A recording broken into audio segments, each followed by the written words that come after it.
Competitive exam సంబంధించి ప్రత్యేకంగా civil services exam సంబంధించి ఏ ఆప్షన్ చూస్ చేసుకోవాలి, ప్రిపరేషన్ ఎప్పుడు స్టార్ట్ చేయాలి, ఏ బుక్స్ రిఫర్ చేయాలి, ఇలాంటి డౌట్స్ ఉంటే సిఎస్బిఐఎస్ అకాడమీని కాంటాక్ట్ అవ్వచ్చు. దీనికి సంబంధించి నా పర్సనల్ అపాయింట్మెంట్ ఈ వీడియో పైన డిస్ప్లే అవుతున్న కాంటాక్ట్ నెంబర్కి ఫోన్ చేసి తీసుకోవచ్చు. భారత సుప్రీంకోర్టు నిన్న రేప్ అటెంప్ట్కి సంబంధించిన ఒక జడ్జిమెంట్ ఏదైతే అలహాబాద్ హైకోర్టు ఇచ్చిందో ఆ జడ్జిమెంట్ని, ఆర్డర్ని పక్కన పెట్టేసింది. ఆ రిమార్క్స్ను తప్పు పట్టింది. ఆ జడ్జి చేసిన కొన్ని వ్యాఖ్యలపై చాలా తప్పు పట్టింది భారత సుప్రీంకోర్టు. సుప్రీంకోర్టు మార్చి 17 ఆర్డర్ ఏదైతే అలహాబాద్ హైకోర్టు ఇచ్చిందో దానిపైన స్టే ఇచ్చింది. దానిలో కొన్ని వ్యాఖ్యలు ఉన్నాయి. అలహాబాద్ హైకోర్టు ఇచ్చిన ఆర్డర్లో వ్యాఖ్యలు ఉన్నాయి. ఇది యాక్చువల్లీ ఒక మైనర్ పైన సెక్షువల్ అసాల్ట్. 2 అబ్బాయిలు ఆ మైనర్ బాలిక పైన సెక్షువల్ అసాల్ట్ చేశారు. Grabbing the breast of a minor అంటే ఒక మైనర్ విక్టిమ్ యొక్క బ్రెస్ట్ని గ్రాబ్ చేయటం లేదా ఆవిడ పైజ్మా తీయటం ఇవన్నీ కూడా రేప్ కిందకి రావు అని వాళ్ళు చెప్పారనమాట. అలహాబాద్ హైకోర్టులో జడ్జిమెంట్లో రాసింది. దీంతో సుప్రీంకోర్టుకి చాలా కోపం వచ్చింది. సుప్రీంకోర్టు ఈ కేసు సంబంధించి జస్టిస్ గవాయ్ ఎవరైతే అలహాబాద్ హైకోర్టు సింగిల్ బెంచ్ ఉందో రామ్ మనోహర్ నారాయణ్ మిశ్రా ఆయన ఆ జడ్జి ఇచ్చిన ఆర్డర్ని తప్పు పట్టారనమాట. ఈ మొత్తం ఆ వ్యాఖ్యలు ఏవైతే ఆడపిల్ల పైన అంటే అది రేప్ అటెంప్ట్ కిందకి రావు, ఆవిడ బ్రెస్ట్ పట్టుకోవడం కానీ ఆవిడ పైజ్మా తీయటం కానీ ఇవన్నీ రేప్ కిందకి రావు అని చెప్పిన ఏదైతే ఆర్డర్ ఉందో చాలా ఇన్సెన్సిటివ్గా ఉంది. ఆర్డర్ చాలా ఇన్హ్యూమన్గా ఉంది అని చెప్పి సుప్రీంకోర్టు చెప్పిందనమాట. ముఖ్యంగా దానిలో మైనర్ బాలిక యొక్క ట్రామా, 2 వ్యక్తులు ఆవిడ పైన సెక్షువల్ అసాల్ట్ చేసినప్పుడు అమ్మాయి ట్రామా గురించి దాని గురించి కంప్లీట్గా ఎటువంటి సున్నితత్వం లేకుండా అలహాబాద్ హైకోర్టు ఈ ఆర్డర్ పాస్ చేసిందని ఆర్డర్ పైన స్టే ఇచ్చింది సుప్రీంకోర్టు అనమాట. మొత్తంగా థాట్ఫుల్ అంటే నవంబర్ 2024లో ఈ జడ్జిమెంట్ రిజర్వ్ అయింది. మార్చి 17వ తారీఖున జడ్జిమెంట్ ఇచ్చారు అలహాబాద్ హైకోర్టు. 4 నెలల టైంలో అంటే జడ్జి ఏదో స్పర్ ఆఫ్ మూమెంట్ సడన్గా ఈ జడ్జిమెంట్ ఇవ్వాల, బాగా ఆలోచించి థాట్ఫుల్ కన్సిడరేషన్ ఆఫ్ ఫ్యాక్ట్స్ కేసులో ఏం జరిగిందో మొత్తం ఎగ్జామిన్ చేసి ఇచ్చారు.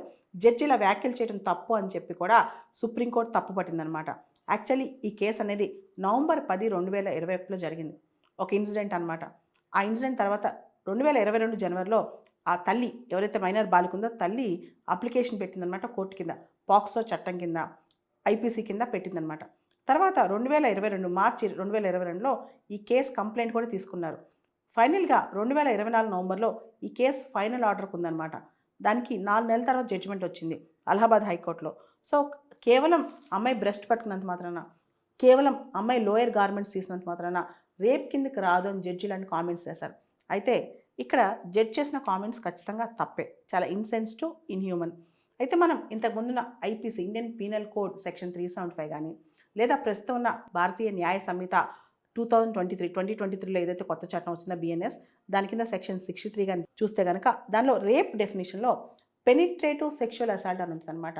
సో ఏ విధంగా అయినా మహిళల పైన పెనిట్రేషన్ చేస్తేనే అది రేప్ కిందకు వస్తేనే ఆ డెఫినేషన్లో పూర్తి స్థాయిలో ఉంటుంది. కానీ ఇక్కడ ఏంటంటే కంప్లీట్గా ఒక మైనర్ బాలిక పైన ఇలాంటి అటెంప్ట్ చేయడం, జనరల్గా 18 సంవత్సరాల కన్నా తక్కువ ఉన్న మైనర్ పిల్లలు, ఆడపిల్లల పైన ఇటువంటి అటెంప్ట్ చేసినప్పుడు వాళ్ళ కన్సెంట్ ఉన్నా లేకపోయినా, అంటే వాళ్ళ యొక్క ఆమోదం ఉన్నా లేకపోయినా అది రేప్ కిందకి వస్తుంది అనమాట వాళ్ళపైన రేప్ చేస్తే.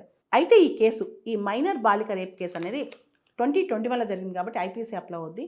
ఐపీసీతో పాటు మనం భారతీయ న్యాయ సంహిత కూడా చూస్తే కనుక రేప్ డెఫినేషన్ దాదాపు ఒకటే ఉంటుంది అనమాట, ఆల్మోస్ట్ సేమ్ ఉంటుంది. భారతీయ న్యాయ సంహిత సెక్షన్ 63 ప్రకారం రేప్ డెఫినేషన్ ఆల్మోస్ట్ ఐపీసీలో కూడా ఇంతకుముందు అదే డెఫినేషన్ ఉండేది.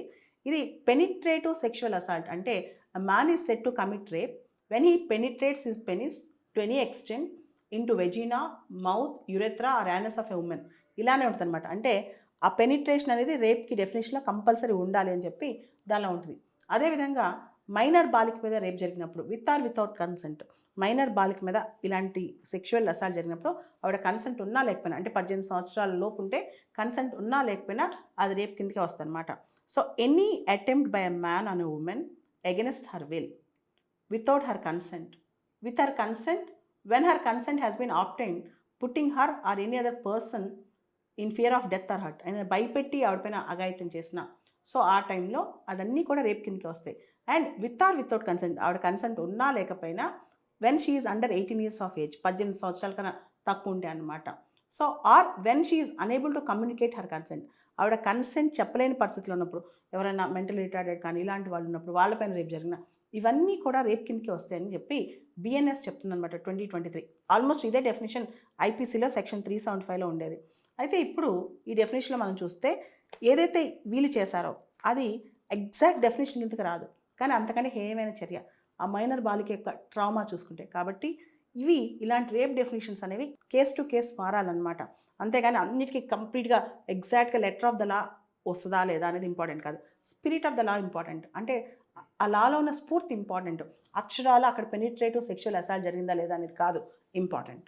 ఇప్పుడు సుప్రీంకోర్టు స్టే ఇచ్చిన ఈ Allahabad minor victim sexual assault కేసులో యాక్చువల్లీ అలహాబాద్ హైకోర్టు జడ్జి ఏమన్నారంటే దీనిలో ఎటువంటి పెనిట్రేషన్ జరగలేదు ఈ కేసులో, ఆ అమ్మాయిని కంప్లీట్గా డిస్రోబ్ కూడా చేయలేదు, అలాంటప్పుడు నేను ఏ విధంగా దీన్ని రేప్ అని చెప్పగలను చెప్పి పాక్సోలో సెక్షన్ 18 చట్టం కూడా దీనికి అప్లై చేయలేదు. పాత ఐపీసీలో సెక్షన్ 375, 376 దీనికి అప్లై చేయలేదు. కాబట్టి వాళ్ళు చేసిన తప్పు పూర్తి స్థాయిలో రేప్ కిందకు రాదని చెప్పడాన్ని ఆయన కేవలం లెటర్ ఆఫ్ ద లా తీసుకున్నాడు. అంటే లాలో 376, 375 ఐపీసీలు ఏమున్నాయి, అదేవిధంగా పాక్సో చట్టంలో సెక్షన్ 18లో ఎగ్జాక్ట్గా లెటర్ ఏముందో తీసుకున్నాడు, కానీ ఇక్కడ స్పిరిట్ తీసుకోలేదు. దాంతో సుప్రీంకోర్టు కోపం వచ్చింది. అంటే ఇలాంటి చాలా హేయమైన చర్యలో చాలా జాగ్రత్తగా అతను ఇంటర్ప్రిట్ చేసి ఉండాల్సింది.